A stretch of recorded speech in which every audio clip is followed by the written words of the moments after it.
بسم الله الرحمن الرحيم.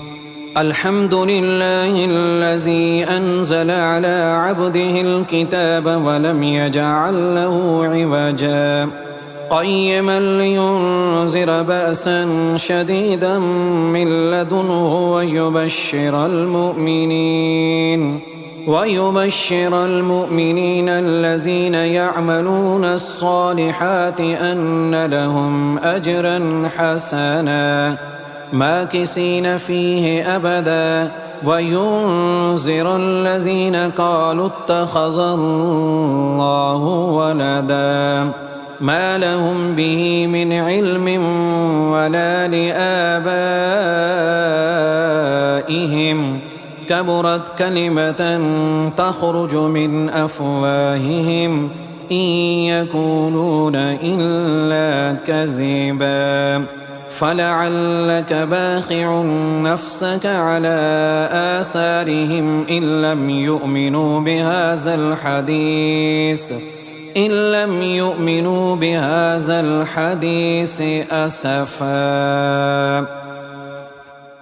إنا جعلنا ما على الأرض زينة لها لنبلوهم أيهم أحسن عملا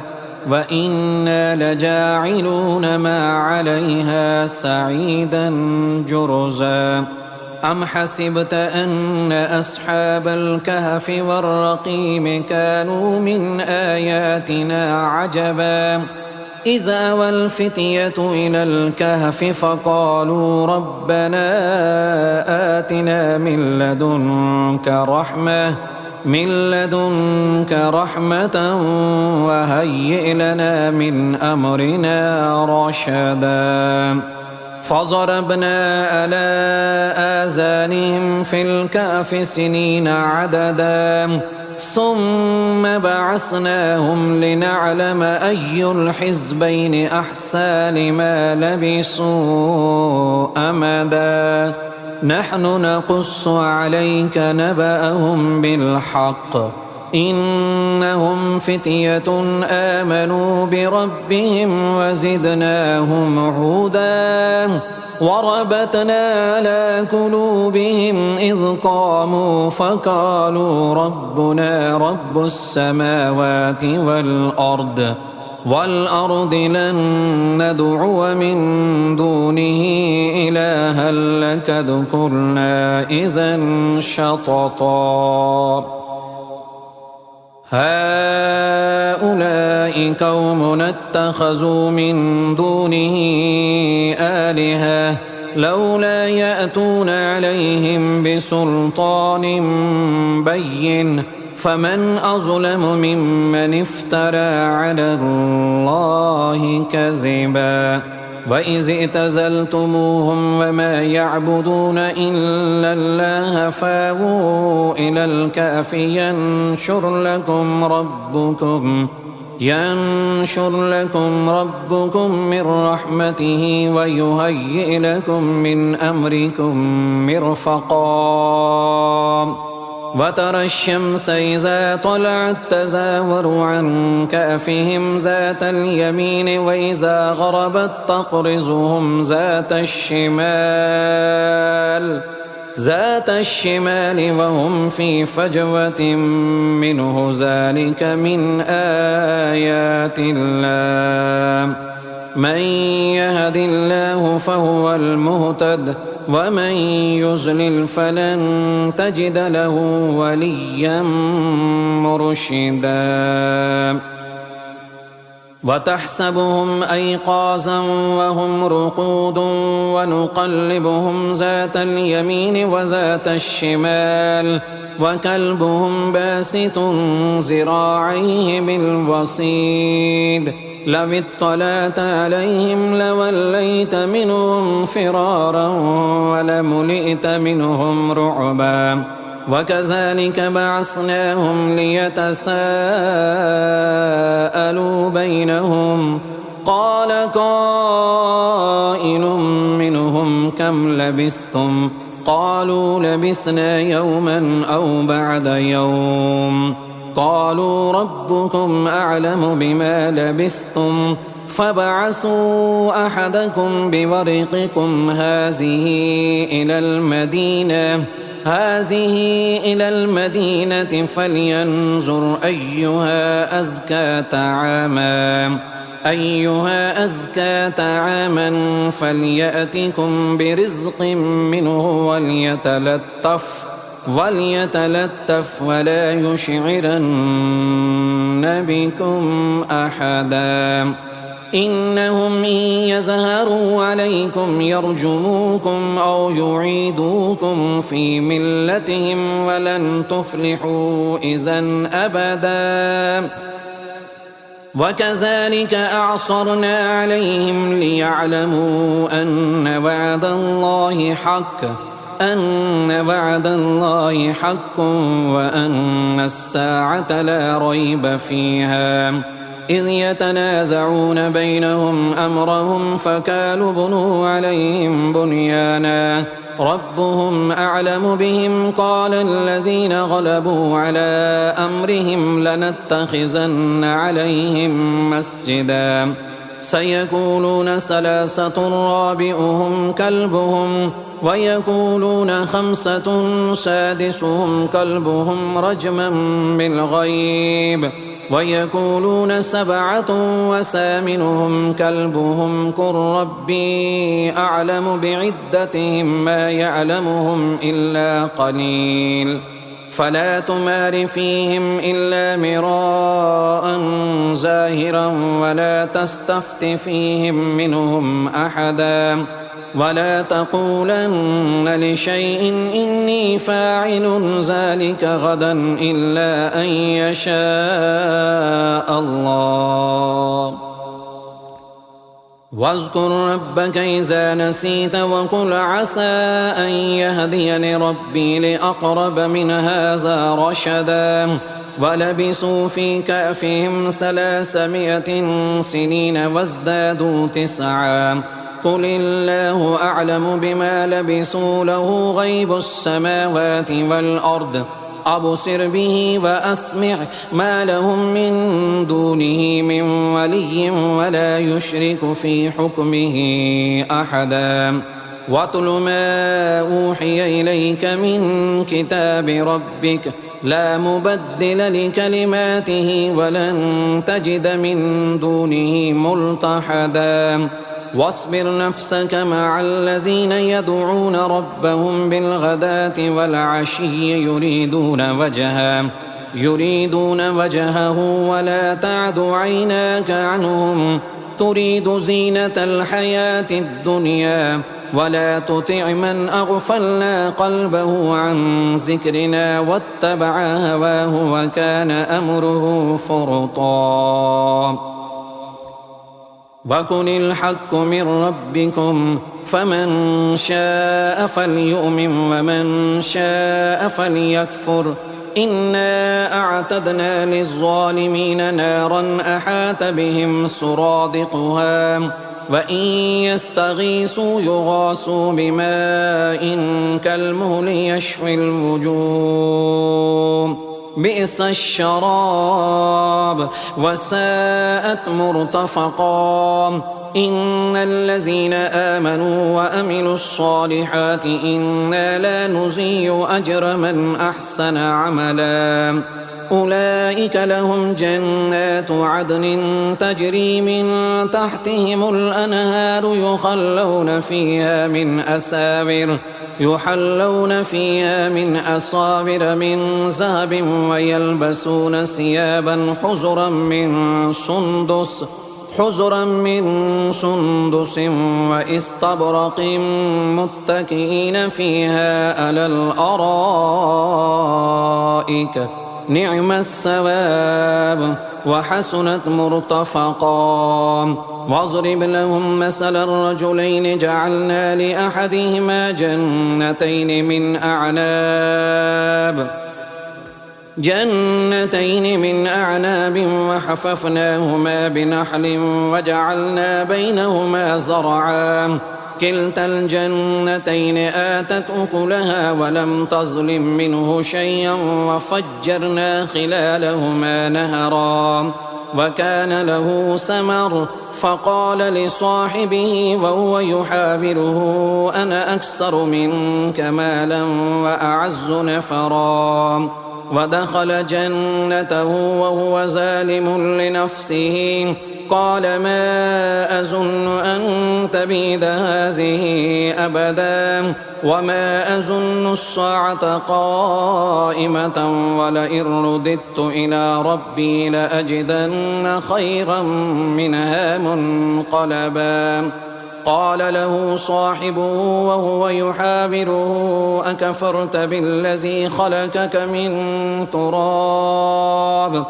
خلقك من تراب ثم من نطفة ثم سواك رجلا لكن هو الله ربي ولا أشرك بربي أحدا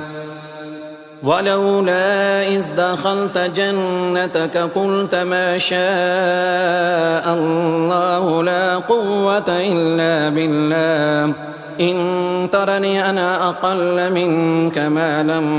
وولدا فعسى ربي أن يؤتيني خيرا من جنتك ويرسل عليها حسبانا من السماء فتصبح سعيدا زلقا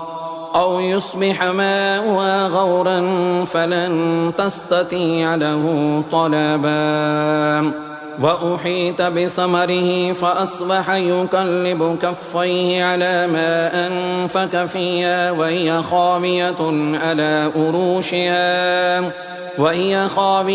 على أروشها ويقول يا ليتني لم أشرك بربي أحدا ولم تكن له فئة ينصرونه من دون الله وما كان منتصرا هنالك الولاية لله الحق هو خير ثوابا وخير عقبا واضرب لهم مثل الحياة الدنيا كماء إن أنزلناه من السماء فاختلط به نبات الأرض فأصبح هشيما تذروه الرياح وكان الله على كل شيء مقتدرا المال والبنون زينة الحياة الدنيا والباقيات الصالحات خير عند ربك ثوابا وخير أملا ويوم نسير الجبال وترى الأرض بارزة وحشرناهم فلم نغادر منهم أحدا وعرضوا على ربك صفا لقد جئتمونا كما خلقناكم أول مرة بل زعمتم أن لن نجعل لكم موعدا ووزع الكتاب فترى المجرمين مشفقين مما فيه ويقولون يا ويلتنا ما لهذا الكتاب لا يغادر صغيرة ولا كبيرة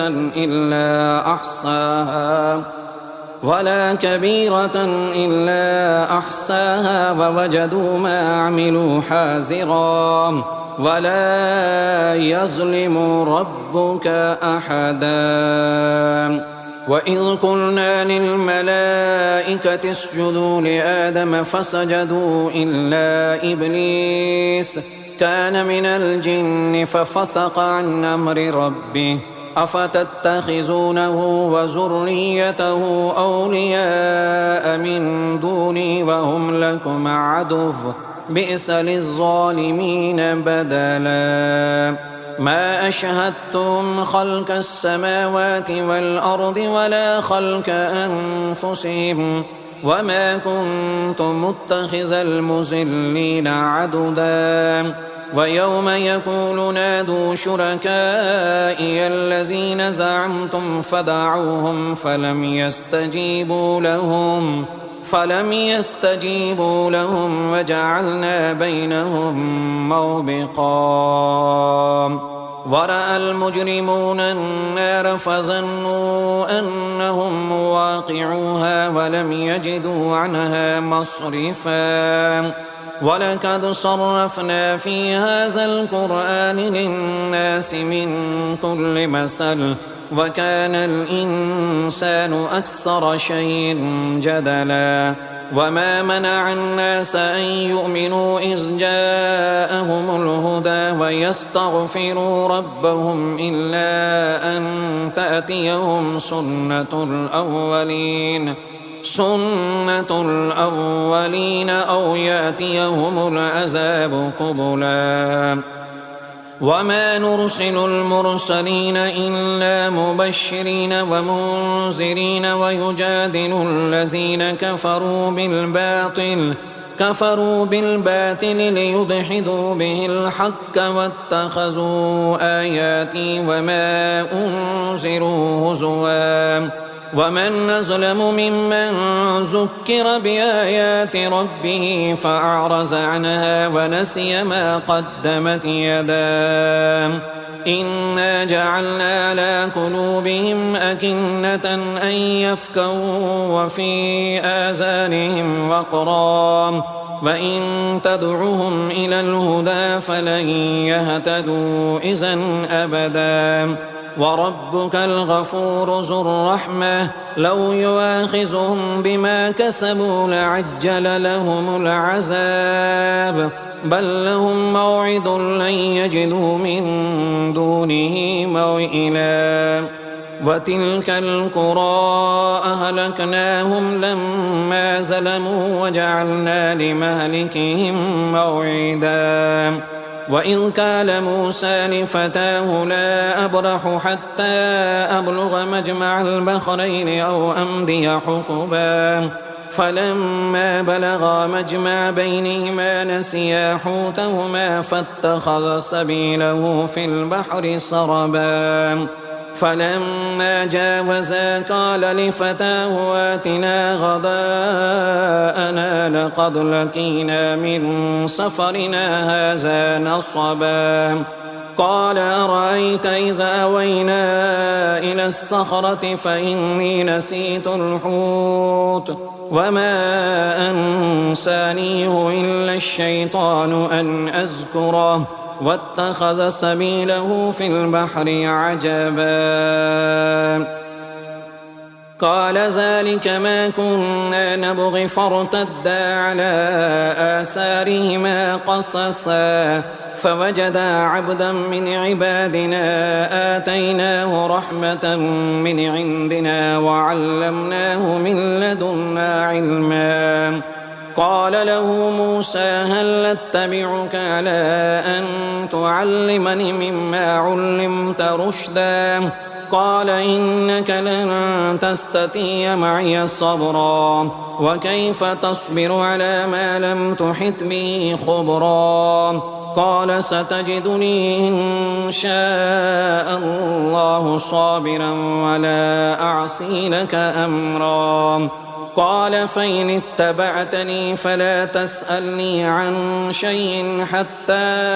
أحدث لك منه ذكرا فانطلقا حتى إذا ركبا في السفينة خرقها قال أخرقتها لتغرق أهلها لقد جئت شيئا إمرا قال ألم أقل إنك لن تستطيع معي صبرا قال لا تؤاخذني بما نسيت ولا ترهقني من أمري عسرا فانطلقا حتى إذا لقيا غلاما فقتله قال أقتلت نفسا زكية بغير نفس لقد جئت شيئا نكرا قال ألم أقل لك إنك لن تستطيع معي صبرا قال إن سألتك عن شيء بعدها فلا تصاحبني قد بلغت من لدني عذرا. فانطلقا حتى إذا أتيا أهل قرية استطعما أهلها فأبوا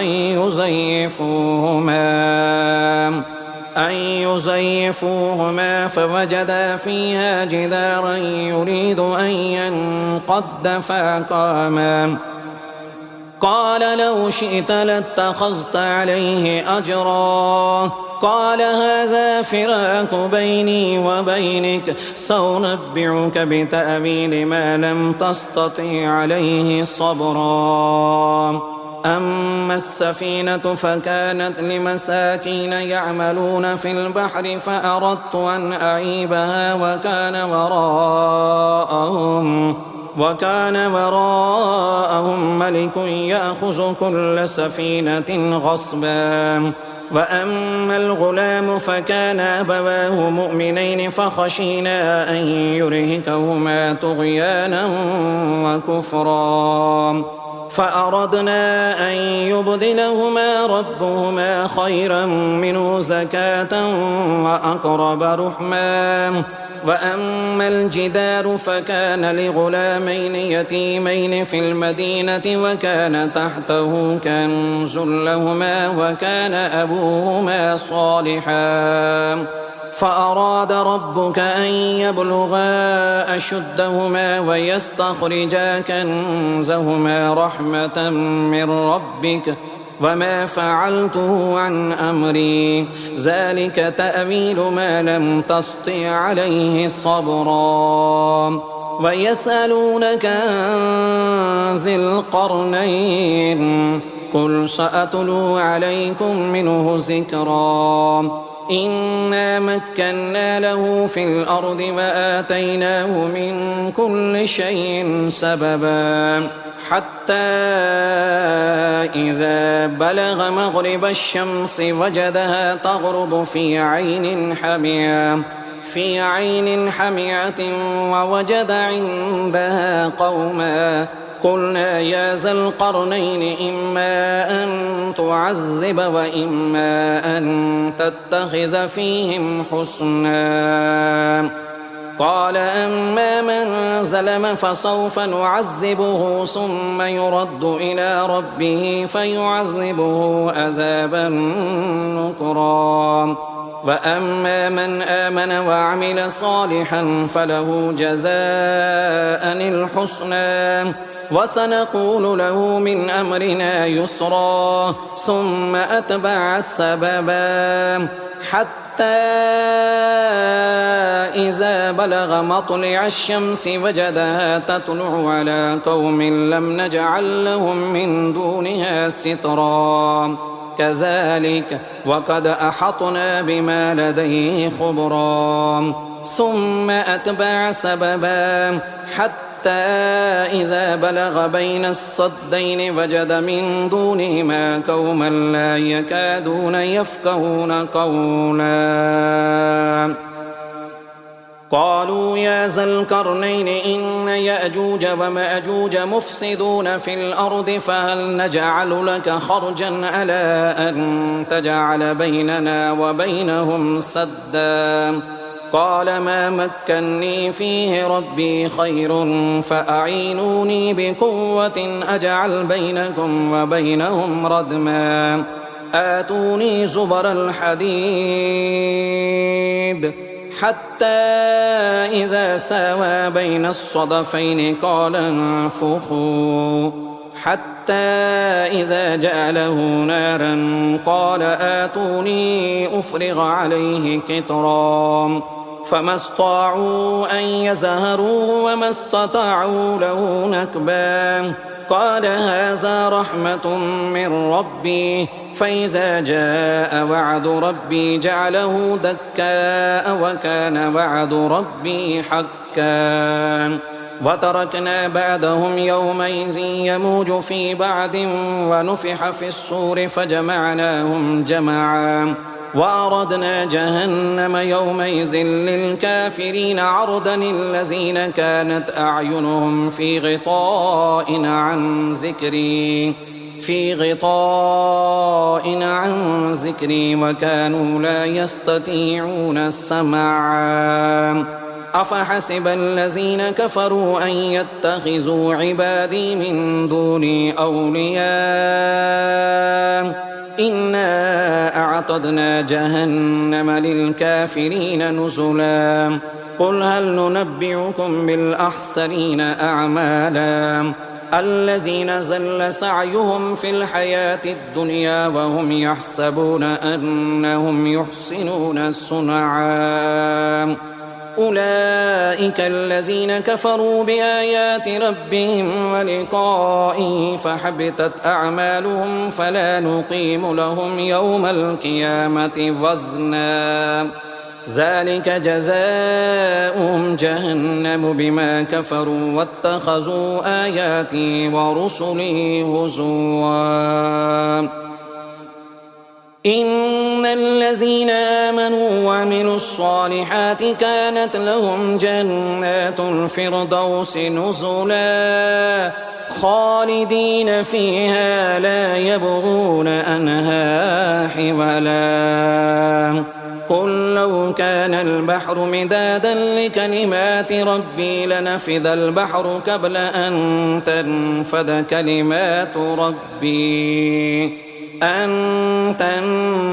كلمات ربي ولو جئنا بمثله مددا قل إنما أنا بشر مثلكم يوحى إلي أنما إلهكم إله واحد فمن كان يرجو لقاء ربه فليعمل